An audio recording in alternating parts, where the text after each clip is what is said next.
विशेष सरकारी वकील उज्ज्वल निकम त्यांचं नाव घेतलं तर हाय प्रोफाईल केसेस डोळ्यासमोर येतात। 1993 चा मुंबई बॉम्ब ब्लास्ट मधील मास्टरमाइंड आरोपी असोत की मुंबईवरील 26/11 दहशतवादी हल्ल्यातील आरोपी अजमल कसाब यांना फासावर लटकवण्यात मोठं योगदान आहे ते उज्ज्वल निकम यांचं।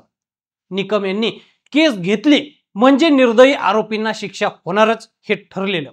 त्यांनी 30 वर्षांच्या कारकिर्दीत 37 जणांचा फाशीच्या तर 628 जणांचा जन्मठेपेच्या शिक्षेचे निकाल घेतले। ज्येष्ठ कायदेतज्ञ उज्ज्वल निकम हे आता राज्यसभेत दिसणार आहेत। निकम हे राज्यात गाजलेल्या सरपंच संतोष देशमुख हत्याकांड प्रकरणात विशेष सरकारी वकील आहेत। त्यामुळं या केसचा आता काय होणार हा प्रश्न सर्वांनाच पडलाय।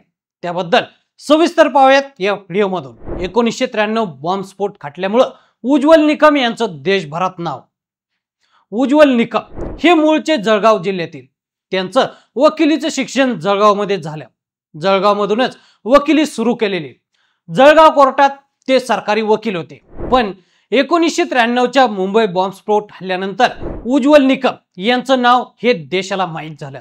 मुंबईतील साखळी बॉम्बस्फोटमध्ये अंडरवर्ल्ड डॉन दाऊद इब्राहिमच्या साथीदारांना पोलिसांनी अटक केली होती। राज्यात देशात नावाजलेले वकील असतानाही या खटल्यात उज्ज्वल निकम हे सरकारी वकील झाले। त्यामुळे त्यांचं नाव देशभर चर्चेत आलं। जळगाववरून मुंबईत आलेल्या निकमांनी मुंबई हल्ल्यातील अनेक आरोपींना फाशीच्या फंदावर नेलं होतं। त्यातील एक नाव म्हणजे याकूब मेमन।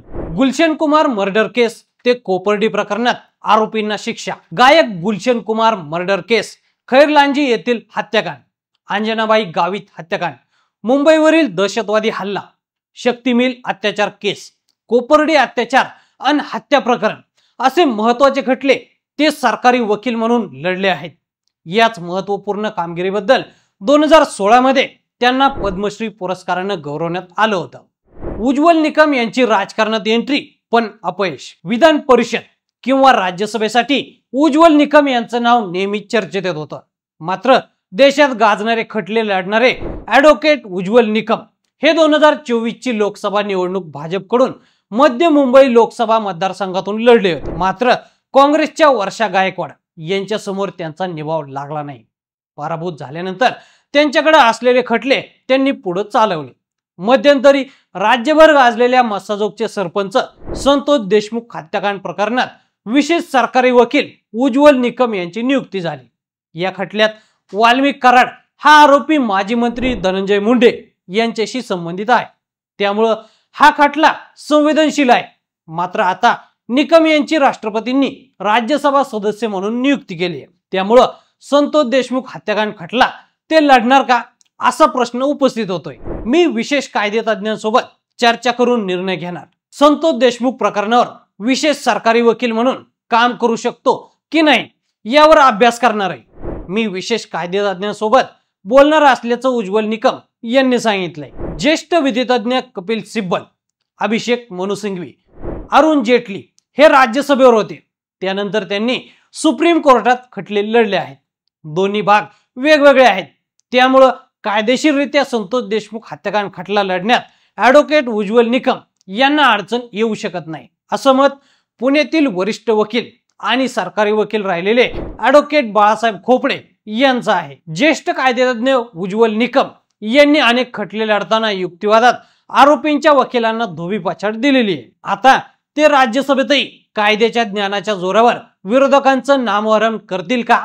तसेच कायदे करताना त्यांचंही मत महत्वाचं राहील एवढं मात्र नक्की। तर मंडळी, विशेष सरकारी वकील उज्ज्वल निकम यांच्या राज्यसभेवरील निवडीबद्दल तुम्हाला काय वाटतं आम्हाला कमेंट करून नक्की सांगा। आणि असेच नवनवीन माहितीपूर्ण व्हिडिओ पाहण्यासाठी लेट्स अप मराठी फॉलो करा। सोशल मीडियाच्या भाऊ गर्दीत विश्वासार्हतेने चकाकणारे नाव म्हणजे लेट्स अप मराठी। सगळ्यांना, सगळ्या नागरिकांना ती लेट्स अप वरील मुलाखती म्हणजे विचारांचा खजिना। त्यानंतरच्या निवडणुकीमध्ये मला सोडून गेले। बातम्या केवळ वस्तुस्थिती सांगणाऱ्या, न प्रोपगंडा, फक्त जनतेचा अजेंडा।